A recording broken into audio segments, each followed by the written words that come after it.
Umpamanya ada orang tidak punya kaki bisa dia ke masjid.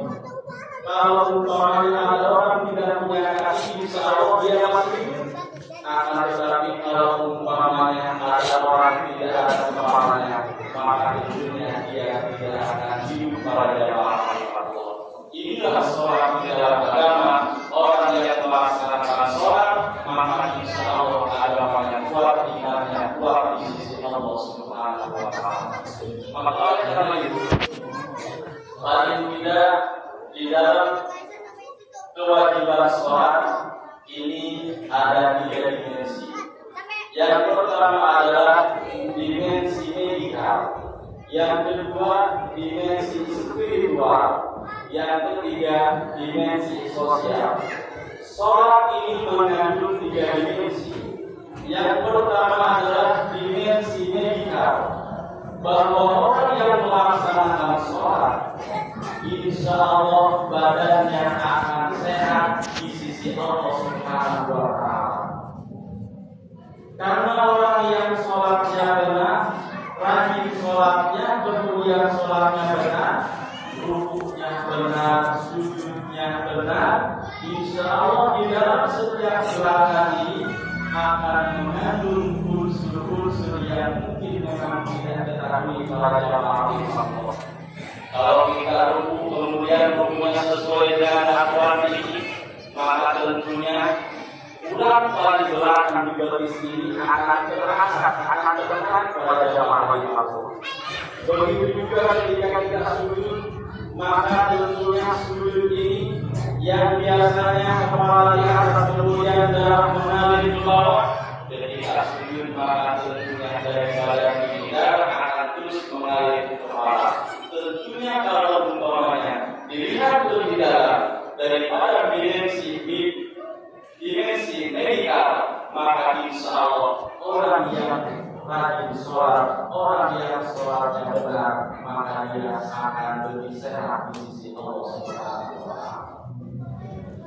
Kemudian yang kedua, sholat dilihat dari dimensi spiritual, bahwa orang yang selalu melaksanakan sholat, ini insya Allah batinnya akan tenang, kehidupannya akan tenang di sisi Allah Subhanahu wa Ta'ala.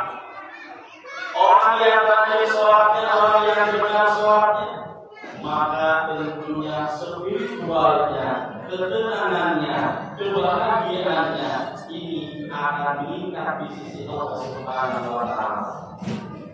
Oleh karena itu jangan dilihat dari kekayaan, jangan dilihat dari jabatan. Mungkin orang yang jabatannya tinggi, hartanya banyak, kalau tidak sholat pasti dia tidak akan tenang di sisi Allah Subhanahu wa Ta'ala. Karena ketenangan bukan dilihat dari jabatan, ketenangan bukan dilihat dari harta, akan tetapi ketenangan adalah mereka yang bisa mendekatkan diri kepada Allah, dan ketenangan itu akan diberikan oleh Allah kepada orang yang dekat dengan Allah Subhanahu wa Ta'ala. Kemudian yang terakhir, bahwa sholat dilihat daripada dimensi sosial. Tentunya para jamaah Allah, ketika kita mengucapkan salam diakhiri assalamualaikum warahmatullahi wabarakatuh ke kiri dan ke kanan, maka itu berisyarat menunjukkan bahwa di sekeliling kita, bahwa kita ini punya tetangga.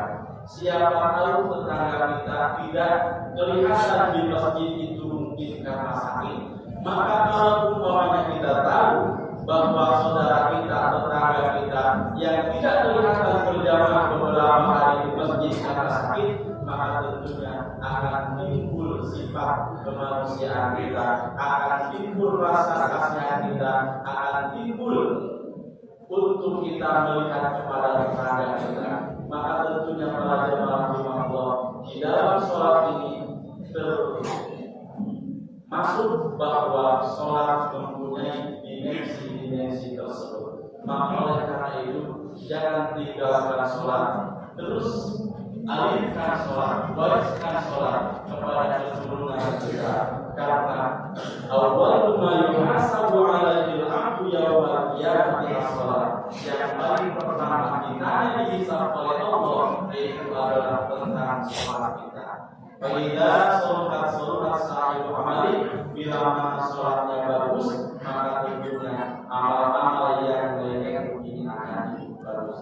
Akan tetapi bila fasadat sahih amali, bila mana sholatnya jelek, tidak pernah sholat, maka tentunya amal yang lainnya pun akan ikut jelek. Oleh karena itu, sholat, dan ini adalah salah satu yang tentunya selalu diingatkan oleh baginda Rasulullah SAW dan diwasiatkan juga oleh para nabi terdahulu kepada putra putrinya keturunannya yaitu adalah Barakallahu wa rahmatullahi wa nafa'ani wa iyyakum bima fihi min al-ayati wa dhikril wa taqabbal minni wa minkum tilawatahu innahu was-sami'ul 'alim. Aqulu qawli hadza wa astaghfiruhu innahu huwal ghafurur rahim.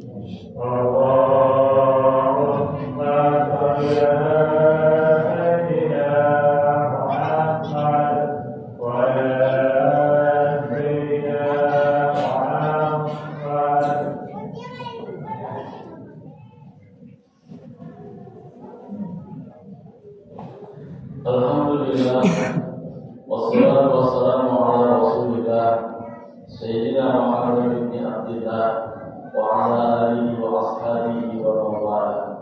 Asyhadu an la ilaha illallah wahdahu la syarika lah wa asyhadu anna sayyidina Muhammadan abduhu wa rasuluhu la nabiyya ba'da.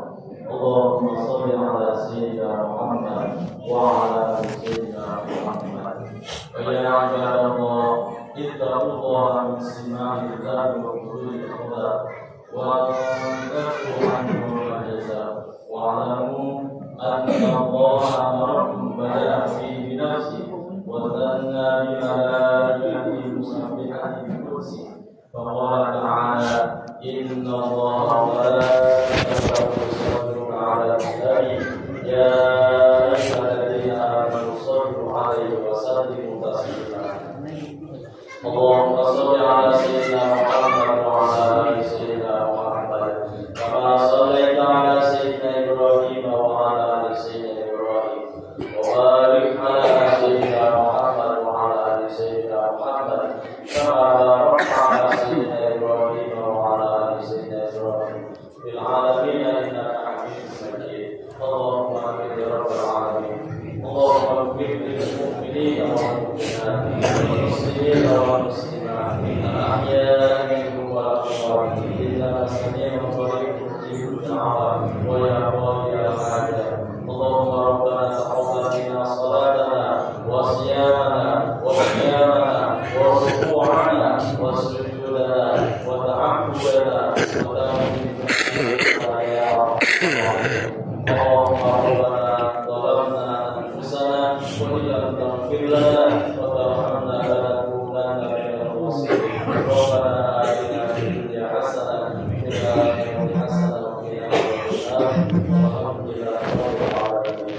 Wa ya Allah, inna Allaha yaqulu bil 'adli wal ihsan wa itaa'il qurba wa yanha 'anil fahsya'i wal munkari wal baghi يعظكم لعلكم تذكرون فاذكروا الله يذكركم واشكروه على نعمه يزدكم ولذكر الله أكبر.